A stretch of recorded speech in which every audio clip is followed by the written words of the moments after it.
Hi, welcome to the Gloriously Unready podcast, all about being unready for anything. I'm Josephine Hughes, and this series is about becoming the mum of transgender children. Everyone's agreed to me sharing my story, but I'm mentioning no names. And sometimes I use clumsy language. Please bear with me, I'm still learning. I don't mean any harm by it. Earlier in the year, I unexpectedly became a TikTok viral videographer. I'd only been on TikTok a week and I had no idea what I was doing, but I decided to share a little video I'd made looking at the dust on the photo frames of my children from when they'd been dressed as boys. And this caused a lot of hoo-ha. On trans TikTok, people were saying that I was transphobic.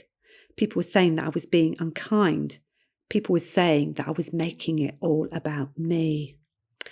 But what I'm talking about in this episode goes a little way towards explaining the process that I was very inexpertly trying to explain on TikTok. And that's when you're the mum, there's lots of ways in which you've seen your children. That has to change. And you have to let go of things. It may not seem very important to anybody else, but some of those things are representative of so much of your life. It's about who you are as a mother, and whether or not your identity should be in relation to your children, or whether or not your sense of identity can be in relation to yourself. So on the first day, when you're first told that your child is transgender, and remembering that this was back at least 7 years ago, 2015, 2016, something like this.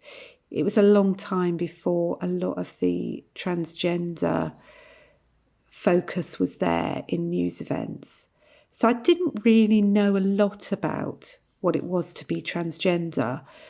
I didn't know of any transgender people, not very many. It's a couple of celebrities.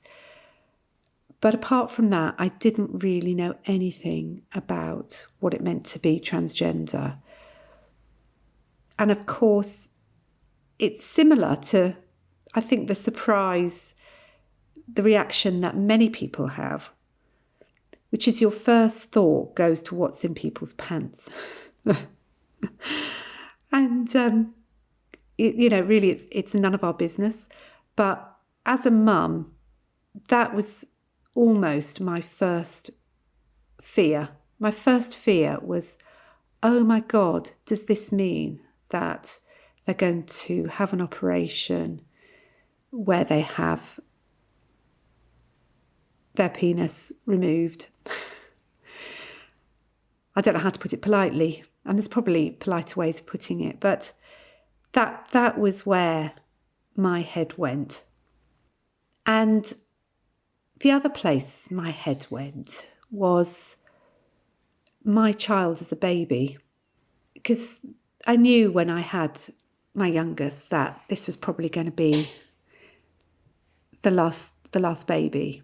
And so what I tried to do was I really tried to treasure every moment, because little ones grow up so quickly, don't they? And I've always felt that she's been this huge extra blessing in our family because, as I said, they were born really close to each other. I had 3 and 5 years, and so it was really busy and it was really difficult to keep up with the changes and them growing up so quickly, it seemed to me. And then along came my littlest one, and it was just so lovely to have this beautiful little baby. And one of the things I remember doing is, and I hadn't done it with the others, was trying to take photos at every month. And when she was really tiny, I suppose a month or 2 months old, I'd lain her on the bed in all her nakedness and just taken a photo of her. And I think because I was lucky enough to be able to breastfeed as well, there's such a connection, I think, when you're a mum and this child has come from inside you. There's this real physical connection with them. And that was what I felt on that first day, was thinking about holding this glorious little body, which to me, as a mother, still is absolutely perfect. And why would it need to change? And I think this is some of what parents can go through. I don't know if it's the same for dads, because I don't know how dads feel. But I know as a mum that this beautiful little body that I had and held, to me, was absolutely perfect. And I couldn't imagine that it needed to be changed in any way. And there's, I think, such pride in being a mum and having that baby and seeing that person grow up and seeing them grow into their adult selves. And I think particularly I noticed this with my oldest child, who was 21, 22, when they came out, was that they'd grown into this absolutely ruggedly handsome man. And they would never accept that about themselves, but believe me, they turned heads. And yet that is not the right body for them. That's not the right person for them. That body doesn't express who they really are inside. And I think, you have to let go of what that means and let go of that pride almost in them being that representation of who you think they are. And almost, well, it is, I'm not going to say almost, it is an egotistical pride in having a handsome son. And that's something that you let go of, because that isn't part of who they are any longer. And so that's something you have to let go of. Part of what you're letting go of is history, and is that sense of what you've grown up with and what you thought you had. And it's often represented in terms of photographs. And I really struggled recently when all the children had graduated and we had graduation photos. And we had a graduation photo of my cisgender son. We had a graduation photo of my transgender daughter. But we also had a graduation photo of my eldest as a man. And that isn't how she identifies. And it isn't how she dresses now. And it isn't how she presents. And I really struggled to know what to do with the graduation photos, because do I put them all up and then I've got this photo of her as a man? Do I leave her out? And yet, I'm as proud of her and her degree as I am of the other two. So, what do I do? And I don't want to put it up because it might disrespect her, because I think people don't realise that people say, oh, well, just put it up, it doesn't matter. And yet, for people who've got gender dysphoria, seeing themselves in the way they were can actually be really upsetting. So it can be really difficult to know what to do. I don't want to disrespect her and I don't want to upset her, but also I don't want to leave her out. But then the other aspect of that is that it can be quite painful to look at the photos. And so you have this difficulty in looking back over the past, because it's different now. And you have to let go of what you thought you knew. And it's painful in some ways to let go of what you thought you had. And I think it's that loss of what you'd expected and who you thought your child was.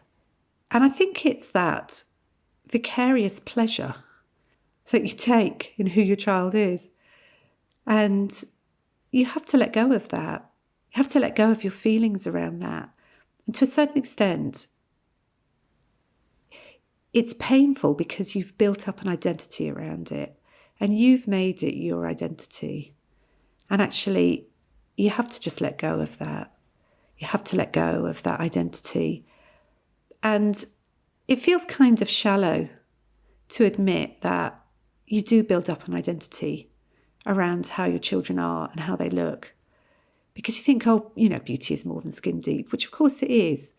But you don't really realise you're doing it until it gets taken away. And then you realise that that's what you've been doing. And that's a letting go that you have to do. And it's not easy and it hurts because it's a pride thing and you've just got to let go of that. And it's, I suppose in some ways it's good for you in that it really brings you back to what's important. And actually, what is the most important thing? And that is that, my daughters are happier in who they are and that actually, they're living the lives that they want to live. And really and truthfully, that's by far the most important thing. And so you have to just put those feelings to one side. I say just, it's not a just though, it's a process and it's hard and you have to do it, but it's a whole recalibration of the way you've seen your life, the way you've seen yourself. And so you just have to let go of it. And it's not always easy. I hate this bit. I just feel so shallow talking about it.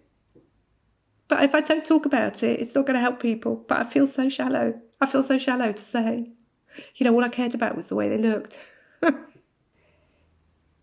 I was somebody, I distinctly remember I was around 6. And I even remember where I was, which was standing in the family bathroom and thinking to myself, when I grow up, I want to be a mummy. And that was my ambition. And I think sometimes your 6-year-old self really does know yourself quite well. And perhaps before everybody tells you what you should be doing, your 6-year-old self knows what they want to do. And I knew that I wanted to have children. And I was so delighted and thrilled. And I can remember when my oldest was born, I still think the best days of my life were the days my children were born. And there was such happiness in me to have my children. But I think the other thing to say alongside that is none of us come to parenting as blank slates. We all come to parenting with a whole lot of other stuff that's gone on in our lives. And for me, I'd had quite a hard time growing up because I was a really sensitive child and I was in a big family and there wasn't a lot of time for any sensitivities to be attended to. And I grew up consequently without a great deal of self-confidence and my own inner security. And I think when you've grown up like that, with all sorts of other things going on as well, like I became very perfectionist as well, and took on a lot of shoulds and oughts. And when you're like that, if you come into parenting like that, you maybe haven't got a strong sense of who you are. And I think when that happens, what tends to happen is you begin to take on an identity that's very tied to who your children are. And in particular, if you've been brought up in perhaps a family where achievement is valued, you can begin to make your value around the subject of achievement, and you extend that to include your family and to include your children. And I think that very much was what went on for me. And even though as a counsellor I have had a lot of therapy, it's always work in progress. And we talk nowadays in counselling about trauma with a little t. And trauma with a little t are all these little things that happen to us in our lives that sometimes we don't really process very well at the time. And we carry these things through our lives and they become problematic to us. And we talk nowadays about how we can get triggered. And if you find yourself reacting very strongly to things, that can often be because there's some sort of little t trauma there in your life. And I used to be very reactive. It's got a lot better. Life has got easier. It's much easier to be calm when you've got adult children than it is to be calm when you've got little ones. But this is a very long-winded way of saying I think that what happened with me is I placed a lot of who I was and what my identity was in terms of who my children were and what my children looked like and how they performed and how they behaved. And I've really tried to move away from that as they've gone into adulthood, because I want them to know that they don't have to do anything to be loved, that I just love them for who they are. And I hope that, and they tell me I have, that I was able to always let them know that they were loved, no matter what happened. But I think possibly many of us who have this experience of our children coming out as transgender and other things that happen that take away our own self-identity that we create through vicariously through our children, we have to learn that our children are not us, and that we need to be us in our own way without our children defining us. And the funny thing is, I've been thinking about this recently because to a certain extent I've gone from being the mother of 3 boys, which was an identity that actually made me quite happy.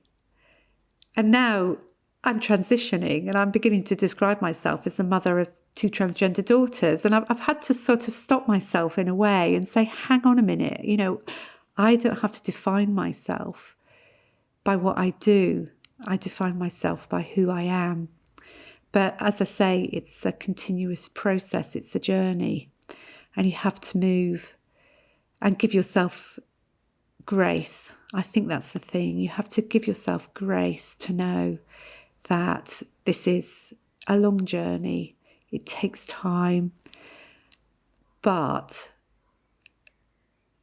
I'm actually really grateful that, in a sense, my children being transgender has enabled me to see with clarity what I was actually doing.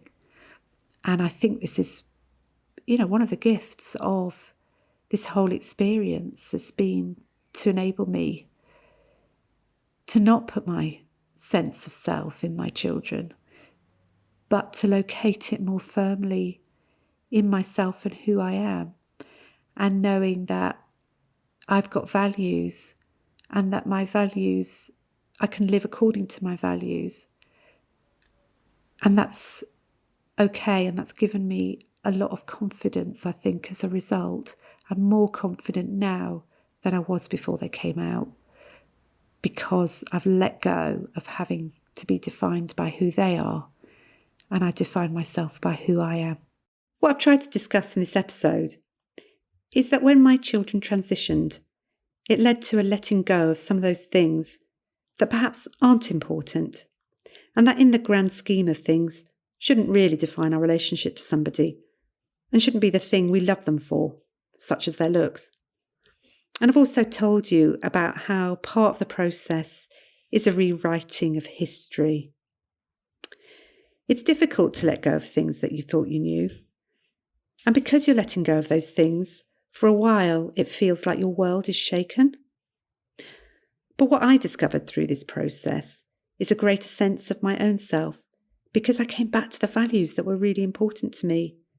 Just as I always wanted to be a mummy, I've always wanted to have kids, I discovered within myself that my love of my children superseded those external things such as the way they looked. The past, my definition of myself as the mum of 3 boys. That actually, however important those things seemed at the time, the more important thing is that when the chips were down, when I was called upon to love my kids, actually I was there to love them. And that's been my guiding light throughout this process. And it's given me so much more confidence to be who I am and to stand up for them, because I have that internal guiding light, and that's not dependent on things that can be taken away. It means I'm dependent only on what I choose to be. And I like myself because I know that I can choose those things that are important to me, that I can stand firm and I can stand true to my values. Thanks for listening. Parents of transgender young people, download my free guide, Help My Child is Trans, at the website gloriouslyunready.com, where you can also find out more about me.